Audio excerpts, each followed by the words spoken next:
కర్మణా సౌఖ్యం దుఃఖం పాపేన కర్మణ కృతం భవతి సర్వత్ర నాకృతం విద్యతే క్వచిత్. శుభకర్మకు ఫలమేమిటి అంటే దానికి సౌఖ్యం ఫలం. మనం మంచి కర్మను ఆచరించాము, మంచి పని చేశాము, ఇతరులకు మేలు చేశాము, లోకోపకారమైనటువంటి పనులు ఏదైనా చేశాము, లేకుంటే ధార్మికమైన ధర్మకృత్యాలు ఏదైనా ఆచరించాము, శివారాధన చేశాము, అమ్మవారిని ఆరాధించాము, ఇవన్నీ కూడా ధార్మికమైన పనులు, మంగళకరమైన పనులు. వీటికి మనకు వచ్చే ఫలం ఏందయ్యా అంటే సౌఖ్యము. ఏదో విధమైనటువంటి సౌఖ్యాన్ని మనం పొందుతాము. గృహ సౌఖ్యం పొందవచ్చు, కళత్ర సౌఖ్యం పొందవచ్చు, అంటే భార్య పెళ్లి కాని వాళ్ళకి పెళ్లి కావచ్చు, ఇల్లు రాని వాళ్ళకి ఇల్లు రావచ్చు, ఉద్యోగం రాని వాళ్ళకు ఉద్యోగం రావచ్చు, వ్యాపారంలో మంచి అభివృద్ధి రావచ్చు. అన్ని విధాల మంచి పనికి మనకు ఏదో ఒక రకమైనటువంటి సౌఖ్యము ఆ పరమేశ్వరుడు మనకు ప్రసాదిస్తాడు. అదేవిధంగా దుఃఖం పాపేన కర్మణ, పాపకర్మలకు ఫలితం దుఃఖం. మనం దుఃఖాన్ని అనుభవించాల్సి వస్తుంది. ఇతరులకు మనం కీడు చేయడం, ఏదో విధంగా వాడు నష్టపడాలి అనేటువంటి ఆలోచన కలిగి ఉండడం, లేకుంటే వాడికి ఏదో విధంగా వాడిని ఇబ్బంది పెట్టడం, లేకుంటే మన మనస్సులోనే వాడి గురించి చెడుగా ఆలోచించడము, ఇతరుల ద్వారా వాడికి చెడు కలిగేటట్టు చూడడం, స్వంతగా వెళ్ళి వాడికి చెడు చేయడం, అంటే నలుగురికి చెప్పి వాడికి ఏదో విధంగా ఆ కార్యానికి విఘ్నం కలగజేయడం, వాడు తలపెట్టినటువంటి కార్యానికి విఘ్నం చేయడం. దానివల్ల మనకు వచ్చేటువంటి ఫలం ఏముందేమో అంటే పాపం, దుఃఖం పాపేన కర్మణ, ఆ దుఃఖాన్ని మనం అనుభవించాల్సి వస్తుంది. అప్పుడు దానికి ఆ పాపకర్మ మనం చేశాం కాబట్టి దానికి ఫలం మనం దుఃఖ రూపంలో మనం అనుభవించాల్సి వస్తుంది. కృతం భవతి సర్వత్ర, ఎక్కడైనా కృతం చేసిందే భవతి అవుతున్నది, చెయ్యండి మాత్రం మనకు లభించదు.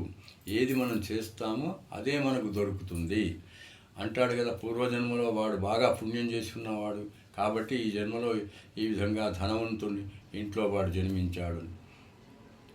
గీతావాక్యం కూడా ఉన్నది, శుచీనాం శ్రీమతాంగే యోగభ్రష్టోభిజాయతే, యోగాద్భ్రష్ట శ్రీమతాంగే అభిజాయతే. అంటే యోగాభ్యాసం చేస్తూ చేస్తూ భ్రష్టుడైపోతాడు. యోగాభ్యాసాన్ని అభ్యసించి కూడా దాని సంపూర్ణత్వాన్ని దాంట్లో పొందలేకుండా అక్కడి నుంచి పతితుడైపోతాడనమాట. అంటే పూర్తిగా యోగాభ్యాసాన్ని చేయలేకపోతాడు.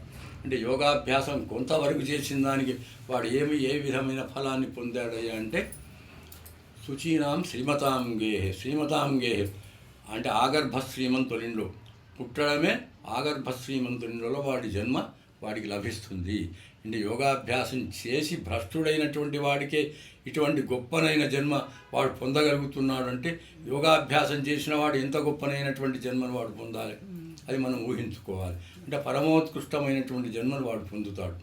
అయితే మోక్షానికి చెందవచ్చు, అయితే యోగీశ్వరుడు కావచ్చు, అయితే ఇంకా ఏదైనా గొప్పనైనటువంటి మహారాజ పదవిని అనుభవించవచ్చు వాడు. కాబట్టి శుభకర్మకు అంత ఫలం చెప్పాడు, పాపకర్మకు దుఃఖ రూపమైనటువంటి ఫలం చెప్పాడు. చేయడం అనేటువంటిది లేదు అని ఎవరు అనుకోవద్దు. కృతం భవతి సర్వత్ర, మనం చేసిన దానికే మనం ఫలం దొరుకుతున్నది. అది పుణ్యఫలం కానీ పాపఫలం కానీ. మనం ఎప్పుడు దేన్ని ఆచరిస్తున్నాము, పుణ్యాన్ని ఆచరిస్తున్నప్పుడు పుణ్యఫలం మనకు లభిస్తున్నది, పాపాన్ని ఆచరిస్తున్నాము పాపఫలం లభిస్తున్నది అనుకొని మనస్సులో తృప్తి పొంది దాన్ని ధైర్యంతో, తప్పు చేసిన వాళ్ళు అయ్యో తప్పు చేశామే అని పశ్చాత్తాపాన్ని పొంది దాన్ని సరిదిద్దుకోవడం వల్ల వాళ్ళకు కొంత ఊరట కలుగుతున్నది. పుణ్యం చేసిన వాడు గర్వించకుండా వాడు నేనే పుణ్యం చేశాను కదా, నా వలనే అందరికీ పుణ్యం లభించింది కదా, నేను పుణ్యాత్ముణ్ణి కదా అనే గర్వం లేకుండా వాడు పుణ్యం చేసిన వాడు ఉన్నప్పుడు వాడికి పుణ్యం ఎంత చేశాడో అంత పుణ్యఫలం వాడికి లభిస్తుంది. నా కృతం విద్యతే క్వచిత్, ప్రపంచంలో చేయనటువంటిది ఏదీ లేదు, అకృతమైనటువంటి పని లేదు. చేసిన పనికే మనం ఫలితాన్ని పొందుతాం. కాబట్టి నేను చిన్నప్పటి నుంచి కూడా చీమకు కూడా అపకారం చేయలేదు, ఎవరికి కూడా అపకారం చేయలేదు.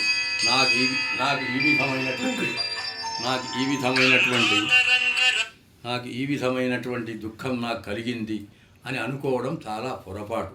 అందుకోసం మనం పుణ్యాన్నే మనం ఆచరించాలి, పాపాన్ని ఆచరించకూడదు. పాపానికి మనం దూరంగా ఉండాలి, పుణ్యానికి సమీపంలో ఉండాలి. ఆ విధంగా ఉండి పుణ్యాన్ని ఆచరించి, పుణ్యకర్మలను ఆచరించి స్వయంగా ధన్యుడై ఇతరులను కూడా ధన్యులనుగా చేయాలి. చరితార్థం అంటారు. జీవనం చరితార్థం చేసుకోవాలంటారు. జీవన చరితార్థం అంటే, చరితం అంటే, అర్థం అంటే ప్రయోజనాన్ని మనం ఆచరించడం అన్నమాట. మనం ఏదైతే ప్రయోజనాన్ని ఉద్దేశించామో ఆ ప్రయోజనాన్ని సంపూర్ణంగా చేసుకోవడమే చరితార్థము. చరితార్థం అన్నా ఒకటే, ధన్యత్వం అన్నా ఒకటే, కృతార్థత్వం అన్నా ఒకటే. కాబట్టి ఈ విధంగా మనం కృతార్థులం కావచ్చు, ధన్యులం కావచ్చు, చరితార్థులం కూడా కావచ్చు. కాబట్టి ఈ విధంగా మానవ జన్మను సఫలం చేసుకోవాలని చెప్పి దీని అభిప్రాయము. శుభం భూయాత్.